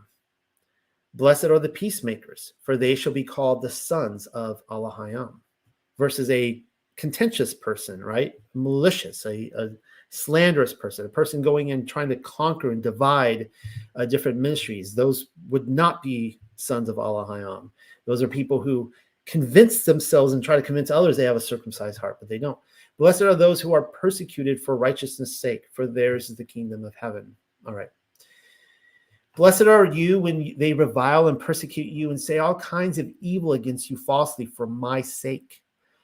And this is, again, that he despises people who are just slandering and speaking untruths about other people. And, the fact is that, as I pointed out, it seems like the people who are trying to teach the Torah or teach scripture, they're the ones that are most reviled. They're the ones that are most gossiped and slandered about. They're the ones that really, rejoice and be exceedingly glad, for great is your reward in heaven, for so they persecuted the prophets who were before you. You are the salt of the earth, but if the salt loses its flavor, how shall it be seasoned? It is then good for nothing but to be thrown out and trampled underfoot by men. I need to do a little teaching on this, because I have, kind of come to terms with the fact that salt is actually a poison. And I used to just salt my food with everything. And I learned, like, why in the world when I learned it was a poison, I'm like, why in the world am I salting my food with the poison? Why am I putting poison in eggs? I was speaking with a holistic chiropractor. He was talking to me about this. And he's like, look, if the ocean is poison, right? Like if you drink salt water, enough of it, you die. Why is it like okay to have less of it, right? Just because you have less of it and you don't die doesn't make it okay. And so the idea here is I was raised with this understanding that saltiness loses its flavor and its seasoning here, that it's actually for the taste. But the thing is in the ancient world, they were using salt for actually preserving meat, right? You would salt the meat. I knew that.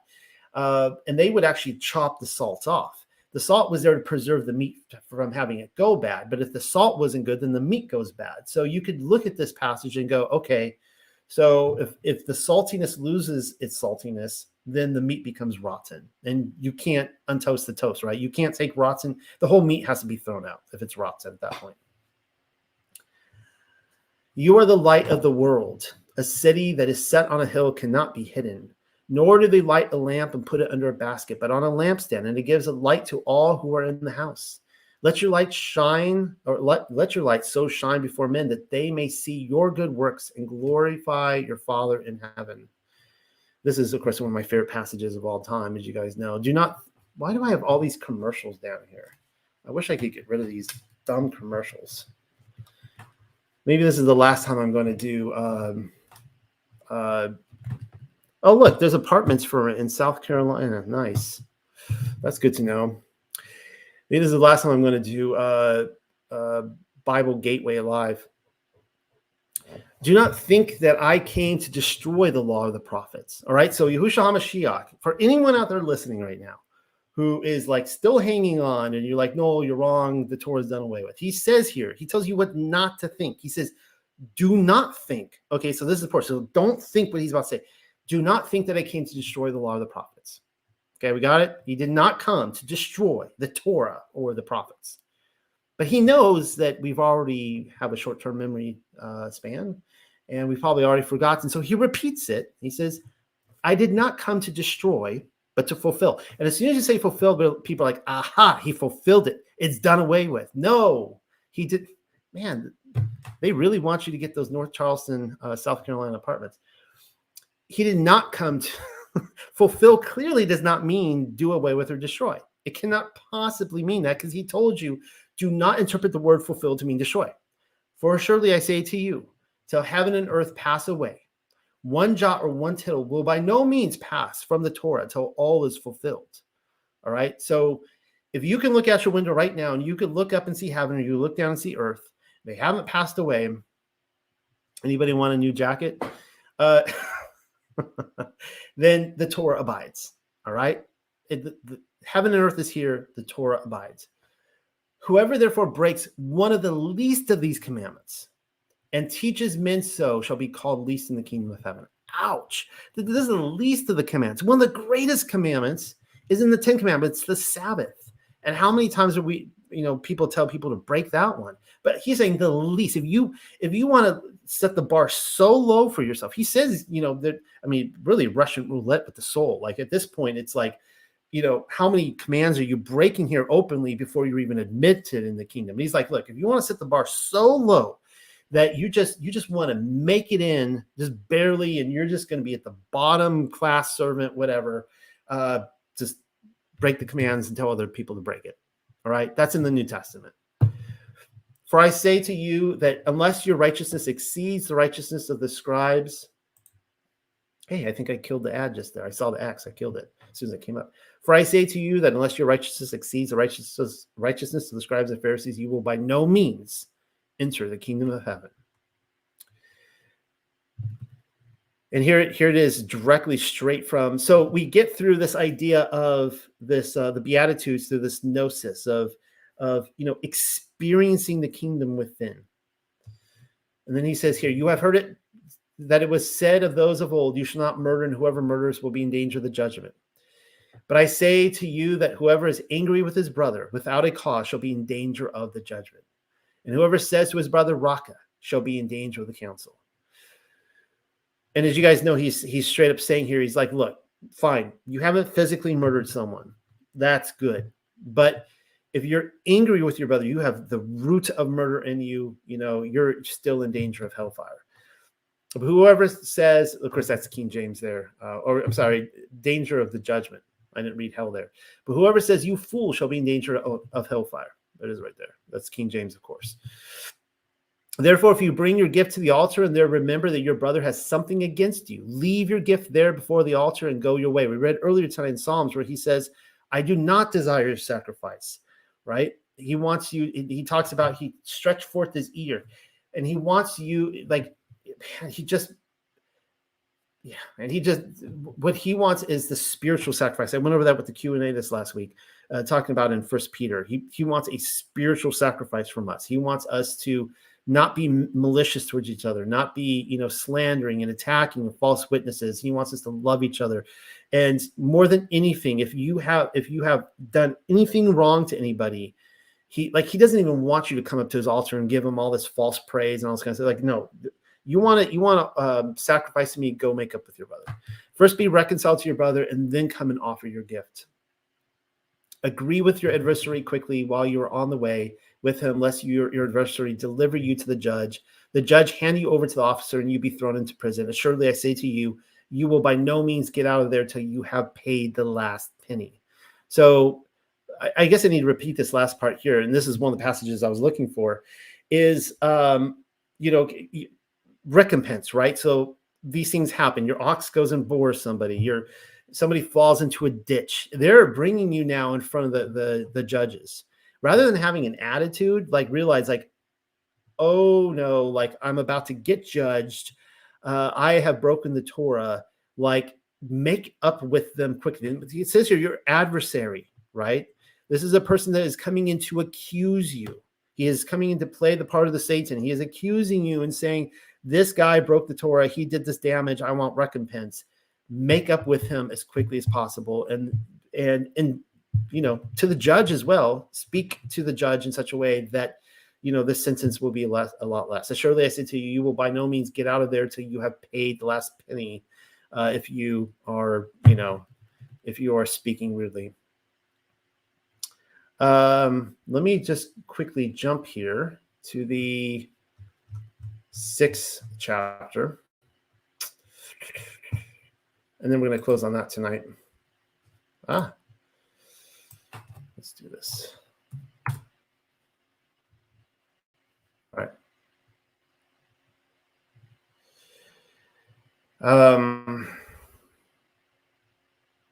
This actually really was meaningful. I want to close on this tonight, and then we'll do the late show after this. I'm having my sons through our Sabbath family sessions. We're reading through Matthew this year right now, and I've given each of my sons a Bible, and so we all read along as a family. And I do popcorn. Okay, you read this paragraph, you read this paragraph, and then I have them. We discuss it as a family. We're taking our time going through it, and we read this last week.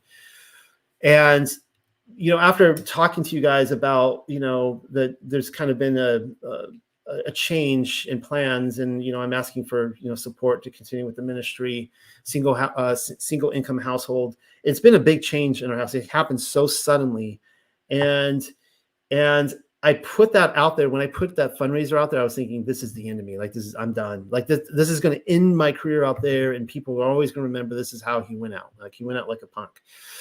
And then my sons are reading Matthew chapter 6 to us, and my wife and I are just sitting there, and Yahuwah is actually speaking to us through the words of Yahushua HaMashiach through our sons. Like, they're reading this to us, and we were just like blown away. And this is what he says. No one can serve two masters, for either he will hate the one and love the other. And of course, he's talking about Al-Hayam and money, or else he will be loyal to the one and despise the other. You cannot serve Al-Hayam and Mammon, or you say Elohim and Mammon. Therefore, I say to you, do not worry about your life, which you will eat or what you will drink, nor about your body, what you will put on. Is not life more than food, and the body more than clothing? Look at the birds of the air, for they neither sow nor reap nor gather into barns, yet your heavenly Father feeds them. Are you not of more value than they? Which of you by worrying can add 1 cubit to his stature? And so why do you worry about clothing? Consider the lilies of the field, how they grow. They neither toil nor spin. And yet I say to you that even Solomon in all his glory was not arrayed like one of these. Now if Elohim or Al-Hayam so clothes the grass of the field, which today is and tomorrow is thrown into the oven, will he not much more clothe you, O you of little faith? Therefore do not worry, saying, what shall we eat, or what shall we drink, or what shall we wear? For after all these things the Goyim seek. For your heavenly Father knows that you need all these things. But seek first the kingdom of Al-Hayam and his righteousness, and all these things shall be added to you. Therefore do not worry about tomorrow, for tomorrow will worry about its own things. Sufficient for the day is its own trouble.